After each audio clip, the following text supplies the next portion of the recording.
Alright guys, I finally finished the last chapter in the Christ of the Covenant, so I'm going to share my notes with you.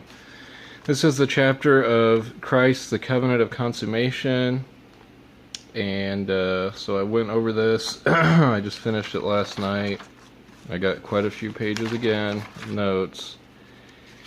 And, there might be some things that I skipped over. Might not understand fully, but I did learn a lot from this, so hopefully you'll learn from my notes. But basically, now that I'm done with all of it, I can hopefully summarize each of the covenants up, summarize covenant theology as a whole up, make a good video kind of going over all of this, in simplified form at once.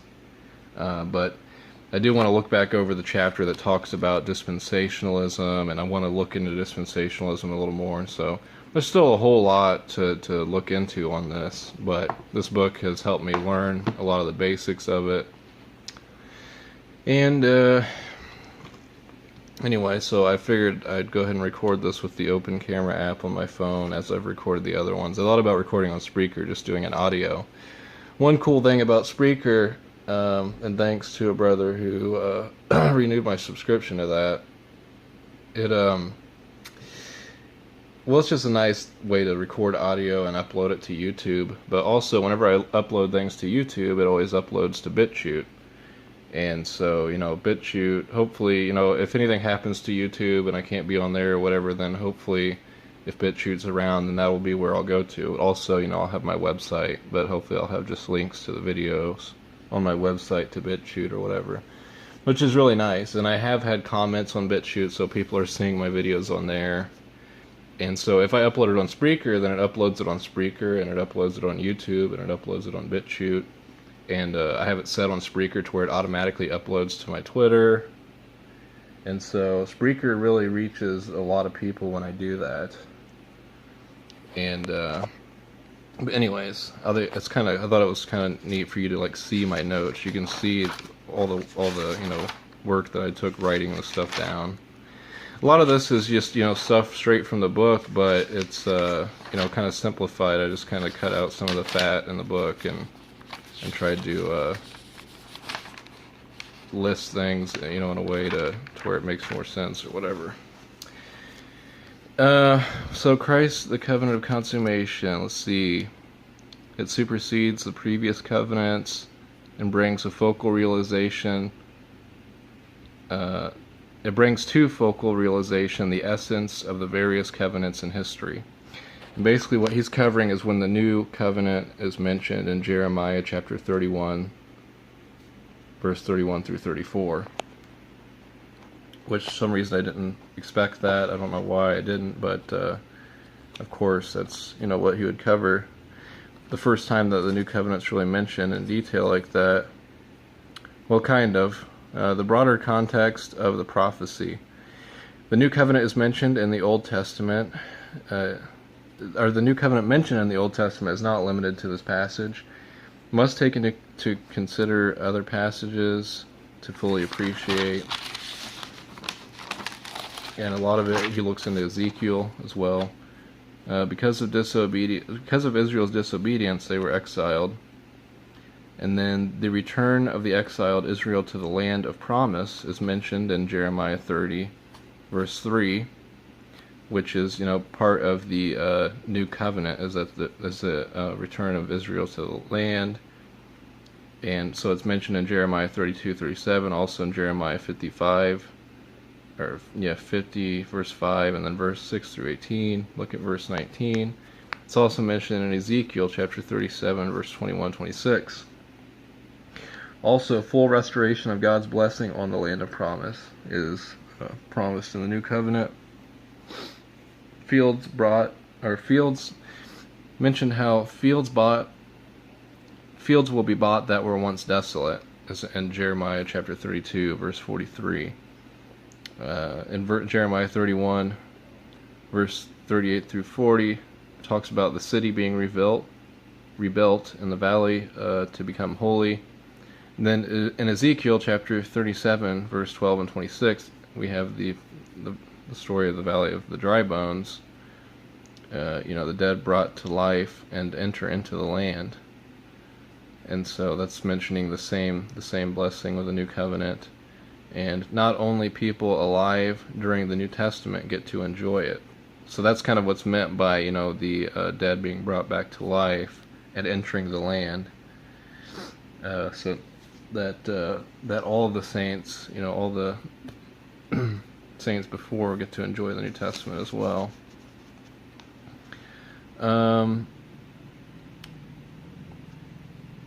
There's a divine fulfillment of previous covenantal commitments. Moses, the obedience to the law is fulfilled in Jeremiah 31:33, saying that basically everyone will obey God's law, something like that, in the new covenant. The land promised to Abraham and the kingdom of David is also being fulfilled in Ezekiel chapter 37, verse 24 through 25. I wish the focus would stop doing that, going in and out like that. Bringing to fruition the redemptive intentions of God displayed throughout the ages. The internal renewal by the work of God's Holy Spirit is promised. It says the law written on their hearts, Jeremiah 31:33. So it goes from external to being internalized. Talks about fear in the hearts of God's people to keep them from turning in Jeremiah chapter 32 verse 40. The Spirit within them, Ezekiel 37:14. Lord's cleansing them, Ezekiel 37:23. No longer walk after the stubbornness of their own hearts, Jeremiah 30:17. These are promises of the new covenant. The promises of the new covenant set it apart from the previous. And so, these promises of the new covenant set it apart from the previous. How everything is like internalized instead of external, and the Lord specifically doing things Himself. Basically, Lord cleansing them.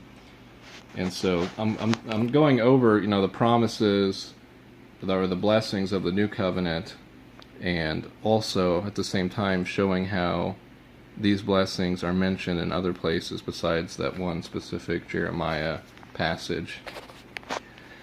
Full forgiveness of sins is also part of the blessing. Jeremiah chapter 31 verse 34. Search for iniquity in Israel and no sin found is mentioned in Jeremiah 50 verse 20. God will cleanse the people of their iniquity, pardoning them full. Jeremiah chapter 33 verse 8. This is a central feature in the anticipations of the new covenant, is the full forgiveness of sins. The union of Israel and Judah, Jeremiah 31:31. Jeremiah 54, the reunion of the two sticks in Ezekiel 37:15. Represents the union of Israel and Judah. That's promised in Jeremiah 31:31. One shepherd king of the Davidic line shall rule over the reunited nation. Ezekiel 34:23, which is obviously Jesus. As the people of the covenant are bound to the God of the covenant, they are bound to one another. And so that's what's meant by, the union of Israel and Judah, basically all of God's people coming together.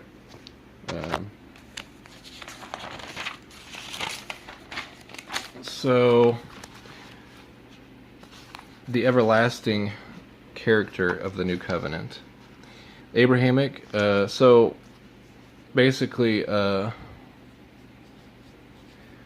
new covenant talks about being everlasting, but also in the old covenants there was it was mentioned that they were everlasting either, such as the Abrahamic covenant. It was mentioned that it was everlasting in Genesis chapter 17 verse 7 and Psalm 105:10. The Mosaic mentioned in Exodus 40:15, Leviticus 16:34, chapter 24 verse 8, and Isaiah chapter 24 verse 5. In the covenants of David, 2 Samuel chapter 7 verse 13 and 16, Psalm 89 3 and 4, Psalm 132 verse 11 and 12. Now the new covenant, when it mentions that it is everlasting, it means that, it is the last covenant. Okay, it is everlasting and not forgotten. Jeremiah chapter 50 verse 5. Previous covenants are only everlasting in so as far as they find their realization in the new covenant. So these previous covenants are only everlasting in the sense that they find their realization in the new covenant, which is everlasting itself. Okay. Now, I mentioned the specific context of Jeremiah 31. I think he kind of went into the history of it and stuff, and I didn't really get a lot of notes for that. It wasn't a huge section, and maybe I didn't find a lot of relevance in it, or I just kind of struggled to find something to get out of that. But then he goes on to the exegetical observations. Now he talks about how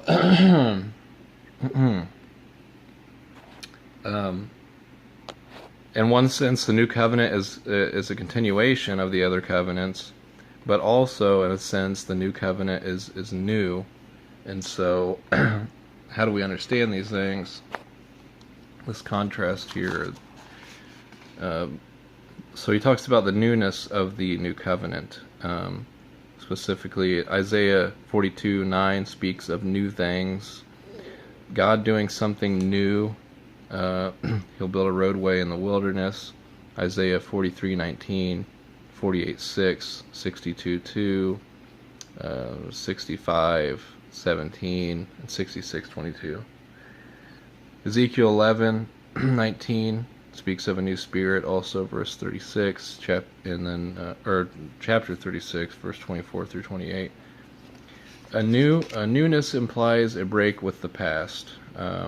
Jeremiah 31:32, Jeremiah distinguishes the new covenant from the Mosaic, but goes back to when God brought Israel out of Egypt.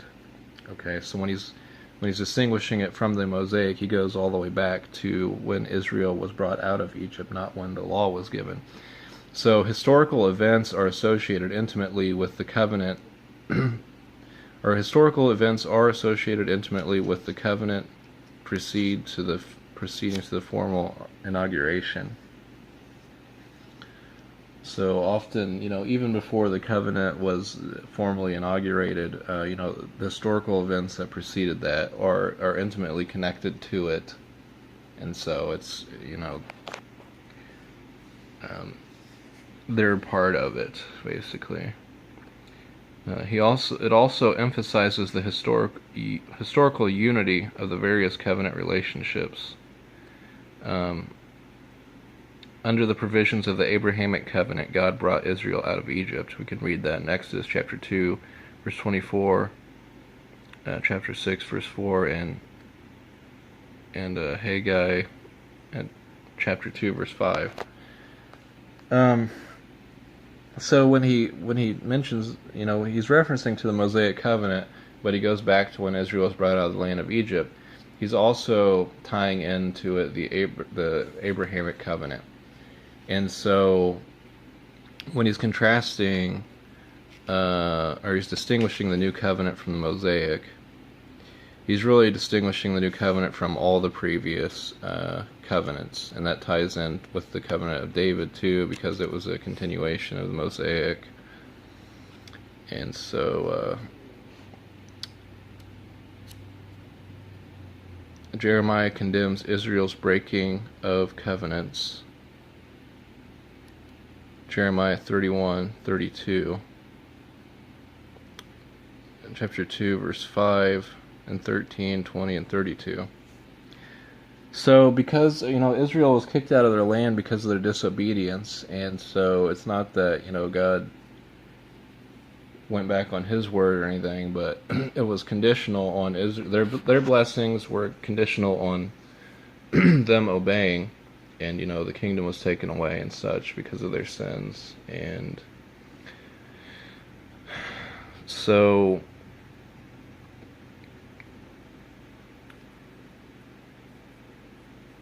yeah, I'm just going to continue on. But basically, the covenants that he made with them, yeah, they're conditional in a sense that, they had to continue their obedience. So So we talked about how there's distinguishing from the newness. There's newness specified with the new covenant, obviously, and it's distinguished from the other covenants. But there's also continuity with the new covenant, with the old covenants, and there's a few examples of that. And one of the examples is the law written on the hearts, Jeremiah chapter 31, verse 33. So in the new covenant, the law is written on the hearts, but it's also referencing, the law which was written in stone from Moses. It's the same law, but instead of it being external, it's internal. So there's a continuity there with the same law. The old covenant and the new covenant are both redemptive. The Lord functioned as a husband to Israel, Jeremiah 31:32. The new covenant is more effective in accomplishing its goal.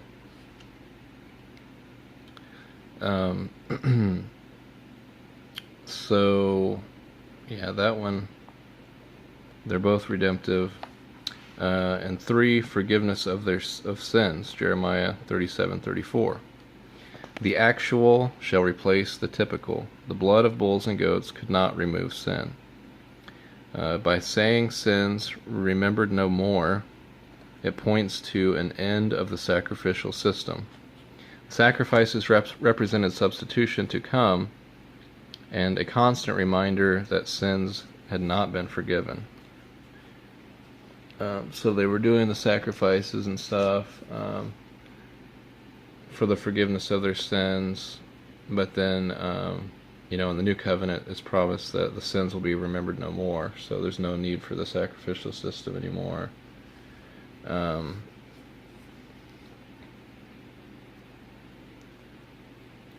the believers will enjoy the actual forgiveness of sins that the typological represented.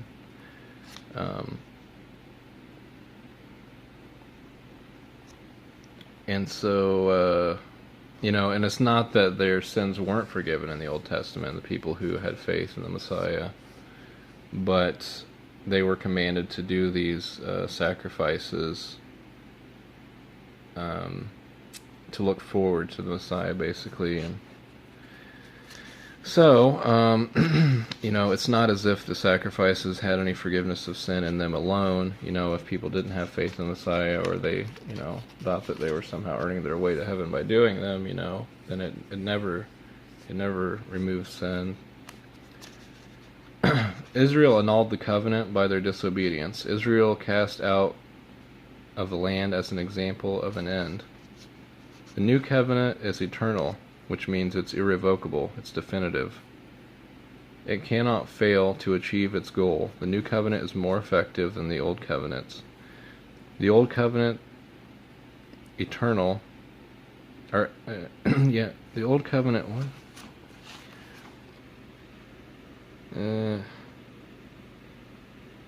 The old covenant, eternal, the form has passed away. Okay.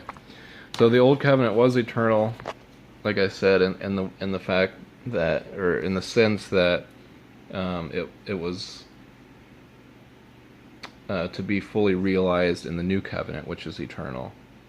And so the old covenant, eternal, it had the eternal substance of the new covenant, but it had the form was not eternal, and the form passed away.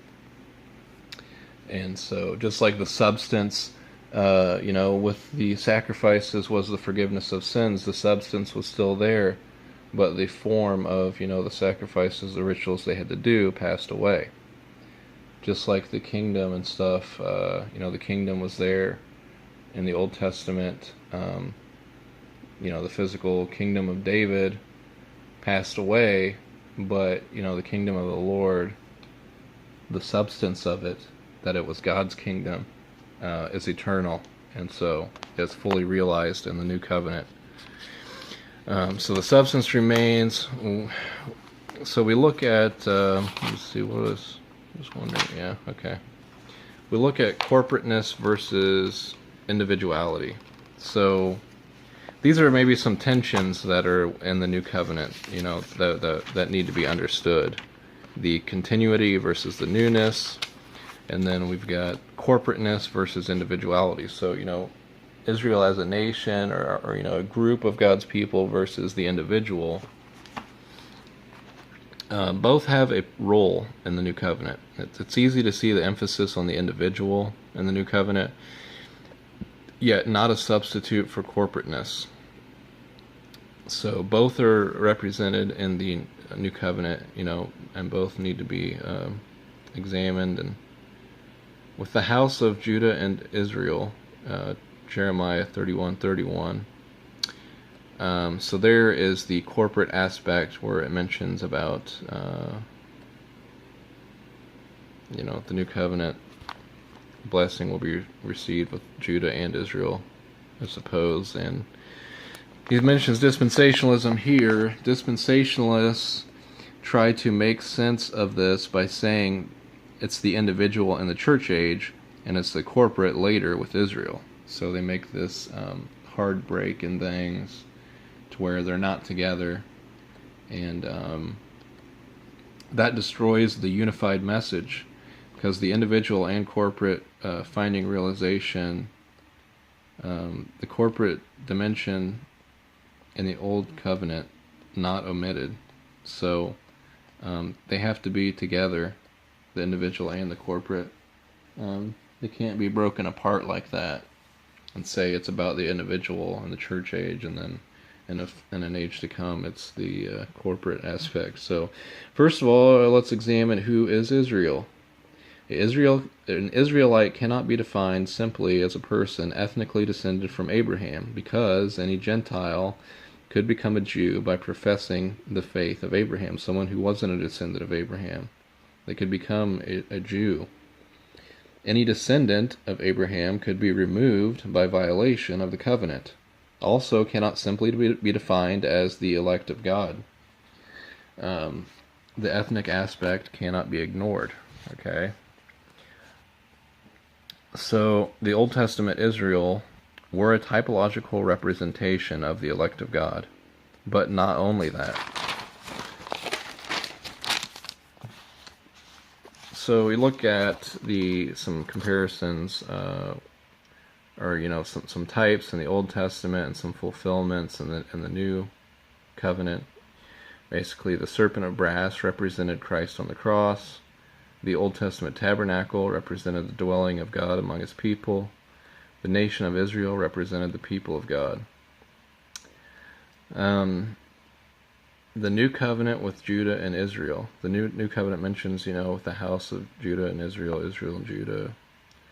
And so basically says that the realization of this is the people of God. So it needs to be, when it's said of the new covenant is with Judah and Israel, it needs to be understood in the realization of the new covenant, which is the people of God. What is biblical corporateness? One, it's an essential reality of the covenant. Two, the gracious promise to be claimed by faith. Jeremiah chapter 32, verse 39. Genealogical promises with everything, or with everlasting covenant. The genealogical promises with the everlasting covenant, because it includes the people and their children. So it's not just a blessing to the believers themselves, but also a blessing to their children. And so it involves the family, basically, like a corporate aspect of that. And corporateness and individuality complement each other, because if you take away individuality, then you have presumption. If you take away corporateness, you have isolation. Both are recognized by Jeremiah. So there's that. The internal reality versus the external substance. Internal realities, Jeremiah chapter 31 verse 33 talks about the law written on the hearts. The old covenants expected a change of heart as well. Deuteronomy chapter 6 verse 6, 11, 18, 10, 12, and 16, 36, and 14. Only in the new covenant is provision made by God. All mediatorial externalities are removed The substance of the law lives in the heart of the believer, putting the law in their midst versus setting before them. Jeremiah chapter 9 verse 12, Deuteronomy chapter 4 verse 8, chapter 11 verse 32, 1 Kings chapter 9 verse 6. Does this assume no Holy Spirit regeneration in the Old Covenants, because it talks about the new covenant having the law written on their hearts, basically, and being filled with God's Spirit. And only by looking forward to Christ did they participate in the new covenant substance, because that's in whom it's, fully realized. So, the people who looked forward to Christ, God's true people in the old covenants, they received, the promises of the new covenant. So they were regenerated. They did have the Holy Spirit in the Old Testament. Jeremiah 31 verse 34, the absence of teachers in the new covenant. Okay, it says that basically no man will need to be taught. They'll be taught by God directly or whatever. Which basically, and you might think, well, we do have pastors and preachers and stuff like that now, but in the sense that it's to be understood is that there's no need for people to mediate the covenant. That need is removed. Moses was spoken of as a teacher of Israel, and he was also a mediator of the covenant. We can read in Deuteronomy 4:1 and 4:14, chapter 6 verse 1, chapter 5 verse 31, look at verse 28, chapter 31 verse 19 and 22. Those verses talk about how he was a teacher of Israel. And so we can see how when the new covenant says there's no need for teachers, it's basically speaking of those who mediate the covenant. And also the Levites, the priests, and the prophets were covenant mediators, and they were also mentioned of as teachers. 2 Chronicles chapter 17 verse 7 through 9, Ezra chapter 7 verse 10, Jeremiah chapter 32 verse 33. The point of the covenant establishes oneness with God and his people. I talked about that before, how the covenant is, God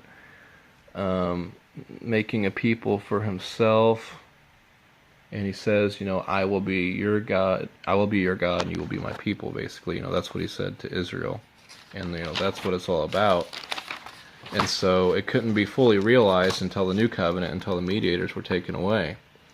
Galatians chapter 3 verse 20 says, a mediator is not of one, but God is of one. And basically this, a contrast between covenants of Abraham and Moses.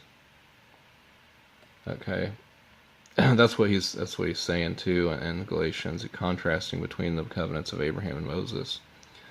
Oneness cannot be achieved with mediators. With mediators, there's a gap between people and God, emphasized.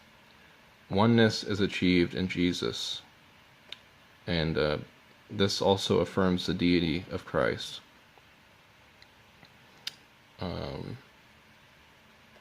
Saying that,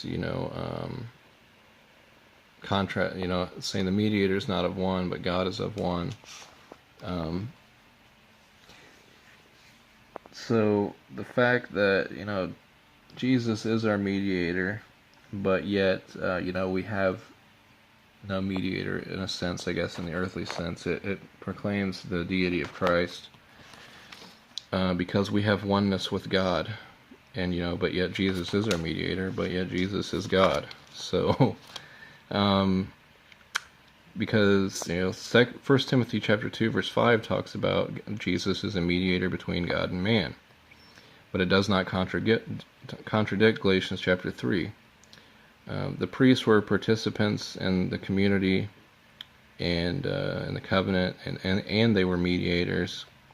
Jesus is the Son of God, and so in that sense, though Jesus is our mediator, but yet he is also divine, and so we have oneness with God. There's no man mediator, in between us. Every believer today is his own priest. External substance receives stress. And so it's also mentioned in the New Covenant of the return to Israel, to the land, the rebuilding of the cities, recognition of reconstruction of the city, resurrection from the dead. The return to the land, in a physical, literal sense, it said it would occur in 70 years. Jeremiah 25:12 and 29:10. So it was already fulfilled. But basically, this is all speaking of, it's a type of the true land of promise, heaven, basically. So I took it, the resurrection from the dead, returning to the land of promise. The true land of promise is in heaven. And that's what it talks about in Hebrews, how, the Old Testament saints looked forward to, the heavenly land, basically. They were strangers and pilgrims in this world. And so they weren't looking forward to, a physical, literal land of Israel, any more than what they had. They were looking forward to, the afterlife with the Lord. And that's it. So, still a lot more to break down there, but man, this book was great. It was pretty straightforward, and I learned a lot. Hope you've learned from these notes I've taken, but really now comes the part where I can hopefully lay out a really better, more concise teaching covering all of this. And but I have a lot fuller of an understanding now, and some good guidance and direction of where to go, from here. And so it's amazing. It's amazing how it all ties together, and it's not just a book. I'm talking about, actuality. This is us. We get to enjoy the new covenant. We're living in it now, but it helps us to understand the old covenants. It helps us to understand history. So it's such a beautiful thing. Thank you, Lord, for your word and for your spirit. Thank you for this new covenant blessing, and for our redemption, and it's all truly amazing. So it's incredible, guys. Thanks for watching, and I'm so glad that I've pretty much finished this book now. I'll go back over the dispensationalism part, but and I can still go over the book a lot and look at the details more, and there's things that I didn't grasp totally, but basically I've went through it basically once, so that's great. So for this is an accomplishment for me. I've got plenty of other books that I can go through, but this was definitely necessary. I think this is something that a lot of people, I don't know if this is something that a new believer needs to understand right away, but I mean it would definitely be helpful in understanding the scriptures. But maybe, you need to understand small parts first and then kind of wrap everything together. I don't know, but there's so much that's not true about how the Bible's structured there with the dispensationalism and stuff that people get involved into right away, and it really changes your perspective of the Old Testament. And so people, you do need to have a right perspective of it. So it's pretty important, but that's it. Thank you guys, and God bless.